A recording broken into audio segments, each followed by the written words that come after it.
In today's world, no matter how modern society becomes, class divisions and discrimination between the rich and the poor still exist.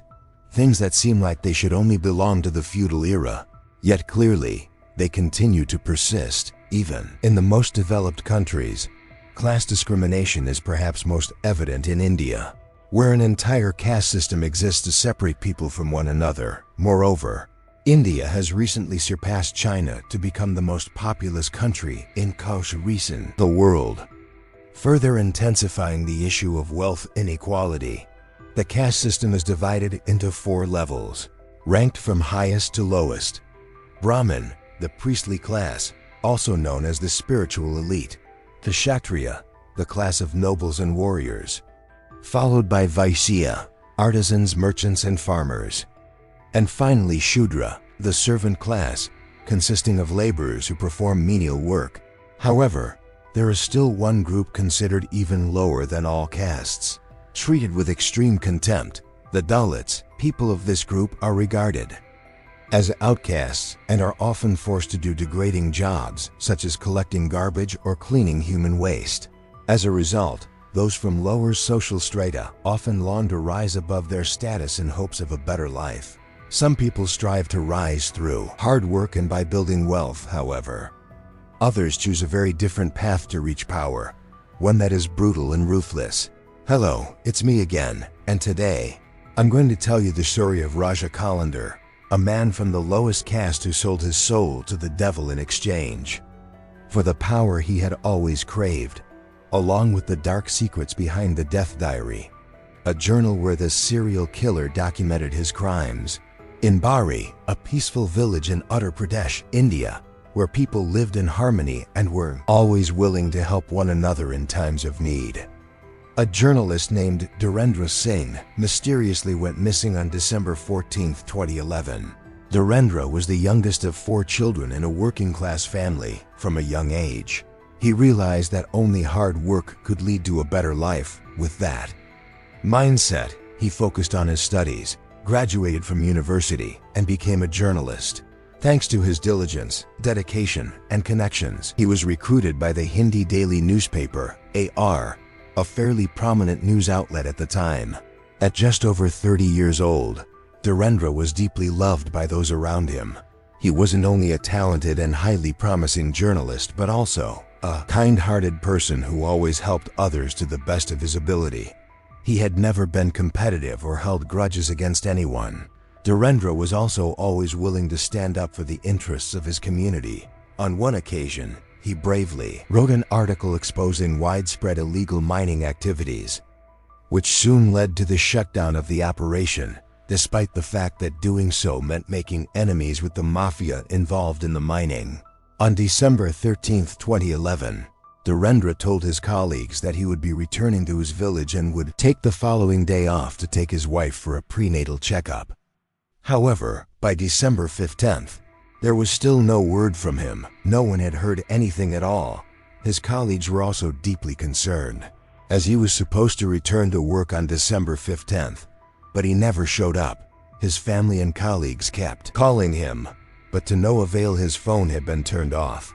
As time passed, their concern only grew, given that Uttar Pradesh consistently had the highest number of murder cases in the country. Dhirendra's disappearance immediately gave everyone a sense of foreboding. News of the disappearance quickly spread, and the police promptly began an investigation. When they checked Dhirendra's room hoping to find some crucial clue, they discovered that his phone charger was still plugged into the wall. This suggested that he had not planned to leave the city for several days, because if he had, he certainly would have taken his phone charger with him. Thanks to one of Dhirendra's colleagues at the newspaper, the police obtained a report of the calls made from his phone. Several numbers were listed, but the police paid special attention to one particular call, a 5-minute-long conversation made to a landline number. Mobile phones can be registered with fake addresses, but landlines always have a fixed, traceable address, so the police immediately decided to call the number. The person who answered was a woman named Phulan Devi, a district council member. The police learned that she lived in the same village as the victim and that her husband was named Raja Kalandar. When the name Raja Kalandar was mentioned in connection with the case, the victim's family began to express their long-standing suspicions about him. One of Dhirendra's uncles said that he owned 10 hectares of farmland and had a full-time stable job, yet he still couldn't afford a car. Meanwhile, Raja Kalandar, an ordinary employee, somehow owned a car, a jeep, and a motorcycle. This was truly baffling. They suspected that he might be involved in something illegal. Suspecting that Phulan Devi or her husband definitely knew where Dhirendra was, the police went to their house to interrogate them. At that time, only the wife was home, and she said she didn't know where Dhirendra was, nor had he ever come by. Just then, a car arrived. Inside were Raja Kalandar and his brother-in-law. Raja Kalandar, whose real name is Ram Niranjan, was born in 1962 in Uttar Pradesh. He worked as a civil employee in an arms depot. To outsiders, he appeared simple, quiet, and discreet, never getting involved in conflicts or disputes, however. Behind this gentle facade lurked a man hungry for power. When the district council elections were held, he saw an opportunity to satisfy his ambition and had his wife run as a candidate. He even changed her name from Gomati Devi to Phulan Devi, the same name as a notorious bandit queen in India, hoping that his wife would become equally famous. Phulan Devi won the election. Naturally, Raja Kalandar benefited from this. As well, he was simply using his wife to gain the power he desired. When Raja Kalandar met the police in front of the house, they took both him and his brother-in-law to the station for questioning on suspicion. At the station, Raja remained calm and didn't say a word, while his brother-in-law appeared quite nervous and restless. The police took advantage of this to put pressure on and extract information from the brother-in-law. They noticed that the shoes he was wearing seemed unusually large, as if they belonged to someone else. The police suspected that these were Dhirendra's shoes, since he also owned a pair just like them. Clearly, these two were hiding some secret, but stubbornly refused to confess. When the police questioned them about the call with Dhirendra, they kept denying any knowledge or involvement. At this point, the police had to resort to forceful measures to compel them to reveal the truth, and it seemed they succeeded. The brother-in-law confessed that Dhirendra's phone was inside the Tata Sumo vehicle they were driving. Then, Raja Kalandar also broke down and admitted that he and his brother had killed Dhirendra. When they heard this news, Dhirendra's family and colleagues were stunned, especially his pregnant wife. She cried so much that she fainted. Their family situation became extremely difficult. She lost her husband, and the children lost their father.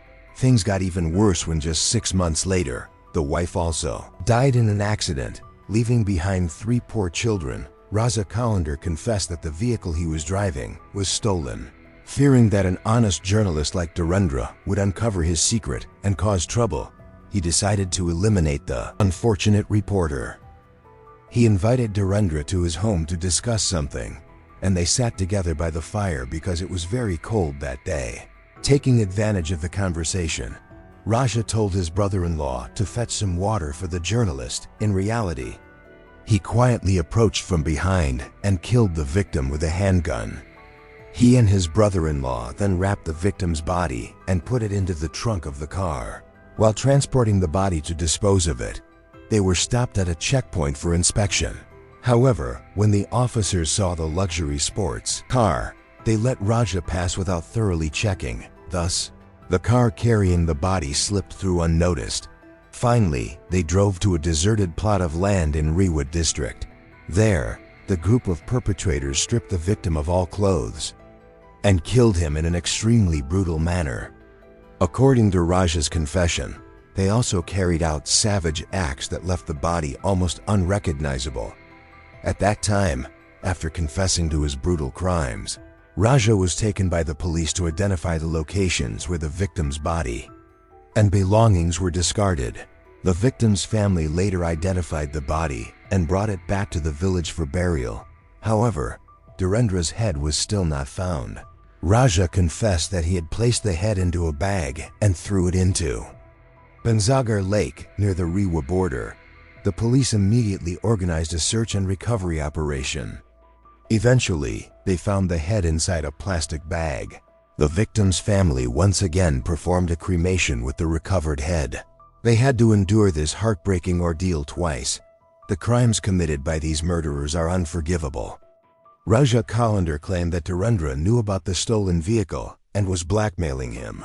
However, this was quickly dismissed because Dhirendra was known to be an honest man. So the idea of him blackmailing anyone was impossible. When the village council elections took place, Raja's brother-in-law's wife also ran for office. Raja was worried that Dhirendra, as a reporter, would use his position to pressure and oppose them, and whenever his power was challenged, Raja would become extremely ruthless. Killing Dhirendra would bring him two benefits. The threat to his power would be eliminated, and he would seize Dhirendra's newly purchased motorcycle, which didn't even have a license plate yet. He also took the victim's phone but didn't know how to use it. So he asked others for help and kept making calls. Ironically, these calls led to his arrest. Otherwise, no one might have ever known the horrific fate that befell Dhirendra. When questioned about the murder weapon, he confessed that he had hidden the gun on his pig farm. The police quickly searched the area and found the firearm. In addition, they discovered a suitcase containing many vehicle documents and a diary titled Raja's Diary. Inside this diary was a list of 14 names, with the last name being Dhirendra Singh, yes, the recently discovered victim. It was thought that the case caused by Raja Kalender had ended. However, when the diary was discovered, it revealed a terrifying secret hidden for many years, one involving a serial killer. The diary listed 13 other names believed to be previous victims of Raja Kalender. The police questioned the brother-in-law about these 13 names, and he confessed that they had all been brutally murdered. The first name in the diary was Kali Prasad Srivastava. He was the first victim, and surprisingly, he was actually a colleague of Raja Kalender. Kali left his home at 6 a.m. on January 25, 1997, and never returned. His family reported him missing to the police and searched everywhere, but found no trace of him. During this time, it was Raja Kalender who enthusiastically helped the family in their search for their missing colleague.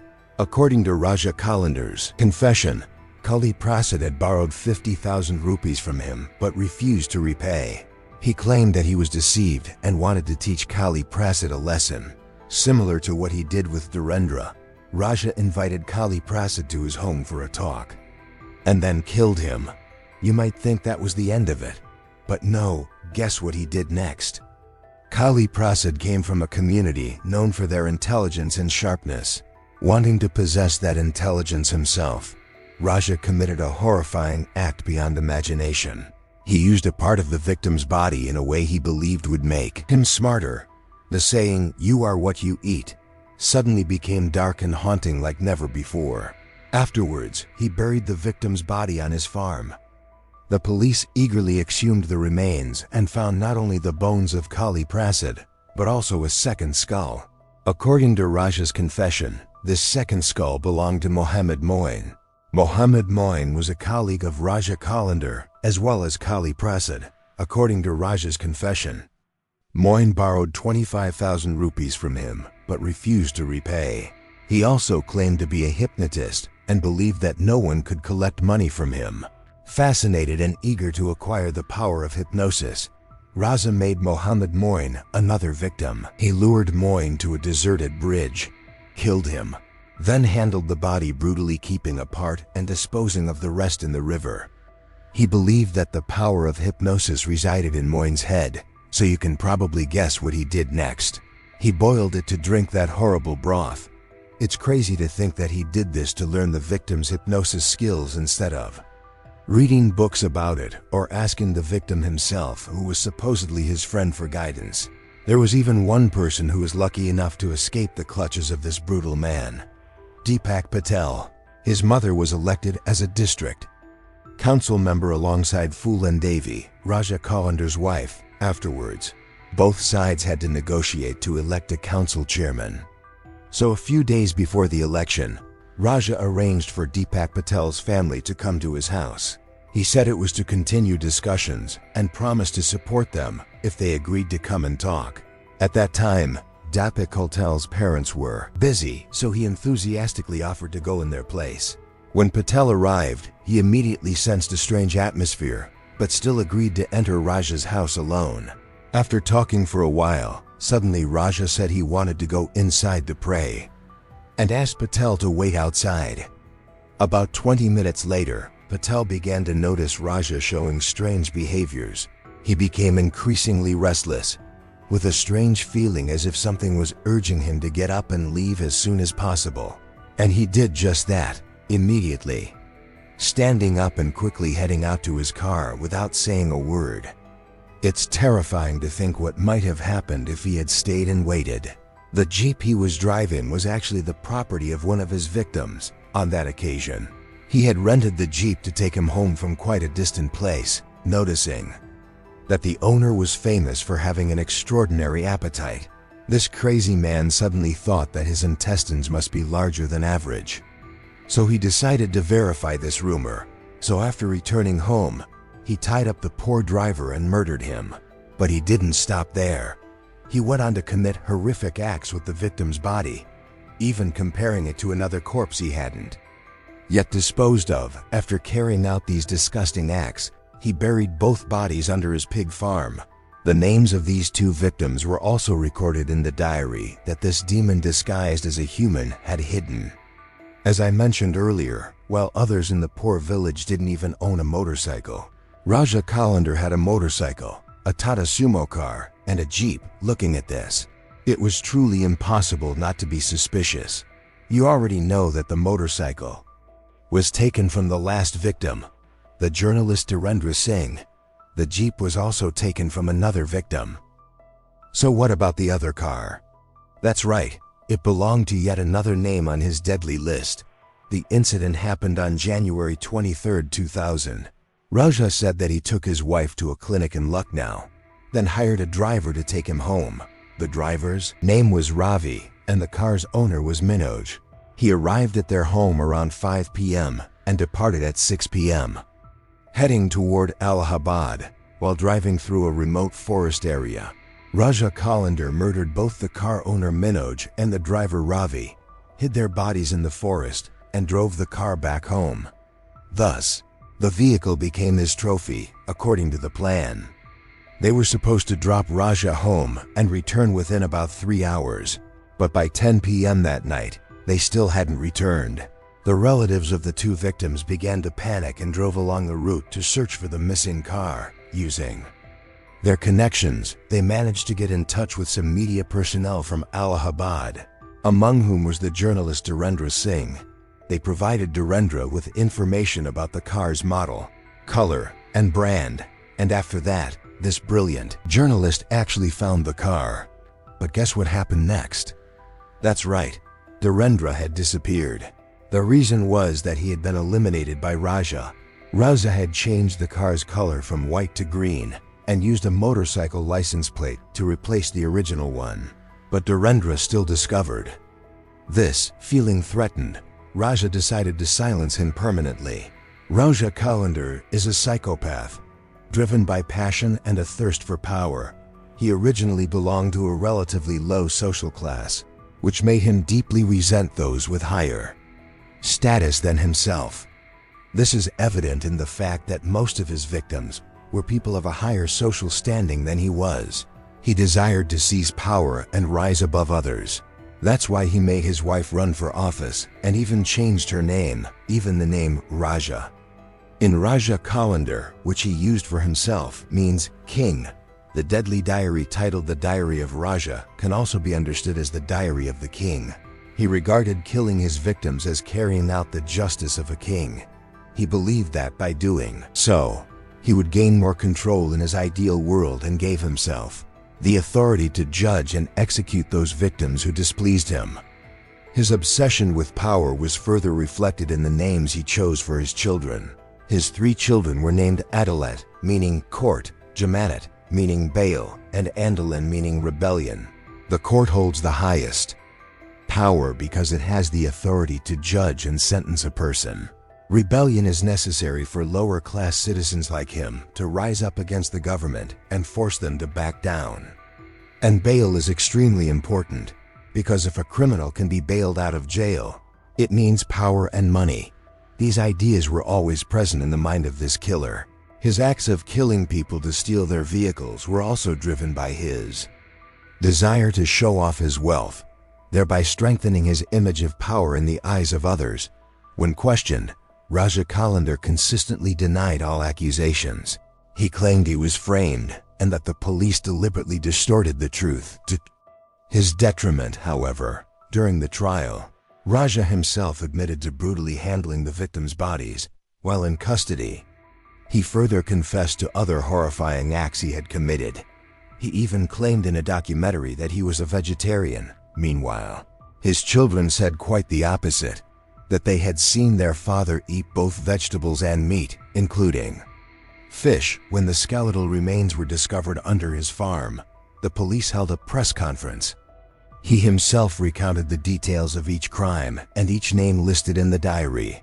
In 2000, Ram Niranjan, also known as Raja Kalendar, was charged with the murder of 14 people and was convicted in 2012 for the killing of journalist Dhirendra Singh and two others, Manoj and Ravi, in order to steal their car. However, he continuously denied the charges and appealed the verdict. Additionally, ongoing investigations to find evidence explaining the other names in his diary have meant that the case remains unresolved to this day.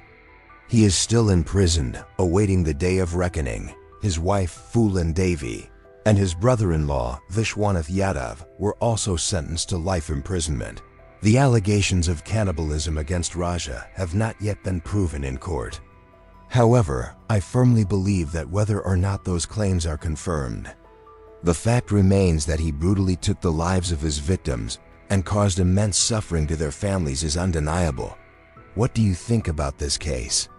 Please leave your comments below and let me know. That's all for this video. If you enjoyed it, don't forget to hit the like button and subscribe to support me. Thanks so much for watching and see you in the next video.